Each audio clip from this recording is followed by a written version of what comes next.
Hi guys, මම අද ඔයගොල්ලන්ට පෙන්වන්න හදන්නේ මේ වැල්ලම් පිටි බීට් එක හදන ක්‍රමය කොහොමද කියලා වෙලා. මේ තියෙන්නේ සයිලන්සර් බැරල් එක. ඔය බැරල් එකේ යූ බෙන්ඩ් එක පැත්තෙන් අඟල් 7යි නැට්ට පැත්තට වෙන්න අඟල් 6ක් තියලා මාක් කරගන්න. මාක් කරපු තැනින් වටේට තව 3ක් විද ගන්න. දෙපැත්තෙම තව 3ක් විද ගන්න. ට්‍රිපොඩ් කාමර දෙකක් ගන්න ඕනේ. දෙකක් අරන් මෙන්න මේ පැත්තට බහින්න ඕනේ එක පැත්තකින්. අනිත් පැත්තට බහින්න ඕනේ ඔන්න ඔය විදිහට. හොඳට බලා ගන්න ඕක. අතුලටම බස්සලා ඉවරලා අර අපි තව 3ක් විද්දේ ඒ තව 3 විදපු තැනට ගන්න බස්ස ගන්න ඕනේ කෙලින්. හරි කෙලින් බස්සලා ඉවරලා අන්න එයා කාට බස්සලා ඔය විදිහට බැස්සුවම පස්සේ පෙන්නන්නේ මම පෙන්නන වීඩියෝ එකේ තියෙන්නේ. අතුලට බස්සගත්ත විදිහ තමයි තියෙන්නේ.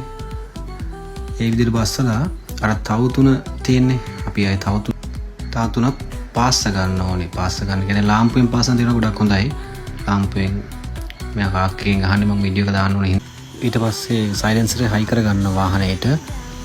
හයි කරලා නැට්ට පැත්තේ කප් එක අරගෙන කප් එකේ ඔන්න ඔය හරිය අඟල් 2කමාරක් වෙන්න ඔයා ගන්න බටේ තියෙන්නේ.